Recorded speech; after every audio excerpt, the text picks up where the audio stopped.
Okana Meyi leaves heaven and heads toward the world. Upon realizing that his peers had departed for earth, he also decided to obtain God's permission to leave heaven. He went to a diviner, Awo, named Asukon Deji, who advised him to make a sacrifice before receiving the instruments of authority, Ace, that God would grant him.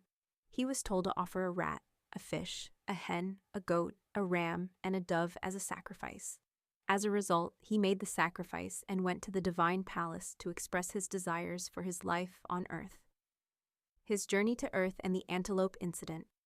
His original plan was to travel with the gourd and the clay pot, but the Awo told him to travel alone on a different path. On his way to the world, he came across a farm. At the edge of the farm, he found a trap where an antelope had been caught and was beginning to decompose. He took the antelope out of the trap, butchered it, and prepared a fire to dry the meat. While he was placing the meat on the dryer, the owner of the farm arrived and challenged him. However, he explained to the man that his actions were out of generosity, to prevent the meat from completely rotting. When the farm owner understood Okana Meyi's intentions, he thanked him and gave him one of the front legs of the antelope, which is the same part that an Ifá priest takes when preparing an animal for sacrifice, even to this day. This is why Okana Meyi is described as the Ifá to whom the hand of prosperity was given. Okana Meyi becomes a farmer and seeks divination.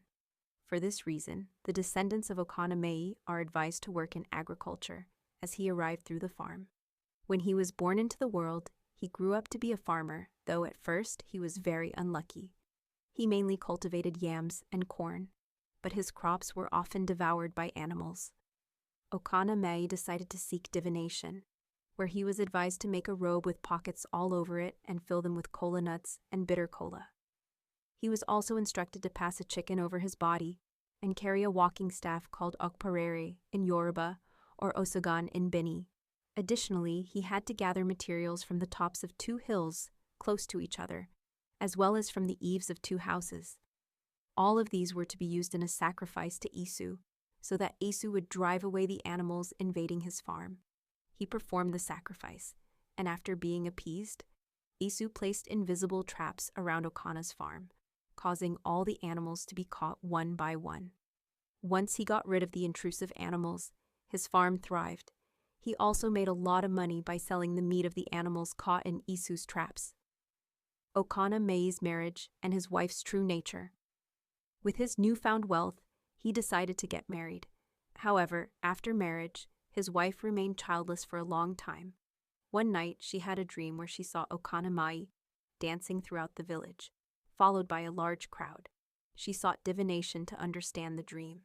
The Awo told her to prepare 2 sharpened sticks and obtain a bundle of spiced pepper, otawiwi in Yoruba and akpoko in Bini. These were to be offered as a sacrifice to Esu, pleading for him to turn her misfortune into good fortune. She quickly performed the sacrifice, and soon, everything in her life began to improve. However, she still did not conceive.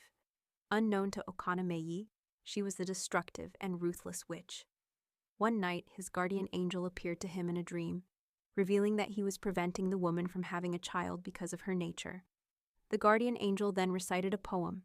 A serpent begets a serpent, just as a witch begets a witch. From its mother's womb, the serpent inherits its venom sac, just as a witch sucks witchcraft from the depths of her mother's entrails. The journey to Ilai Oko. After his wife left him and his parents died, Okana Meyi sought divination from an Ifá priest named Kaponrikpon Abidi Tirigi.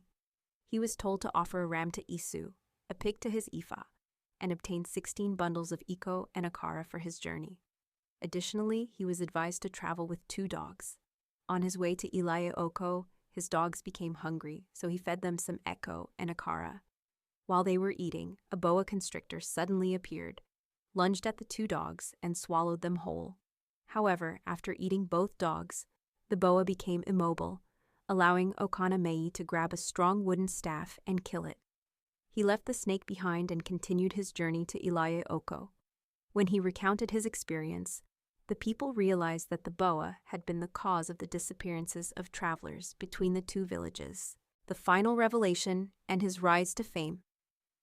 The people followed him to the spot where the boa lay and cut it into pieces. However, Okana Meyi only took a small stone, which had become the boa's stomach, iyin osunmale, and its oil, leaving the meat for the villagers. This remarkable experience made him famous as an Ifá priest. As a result, the village offered him multiple wives in marriage.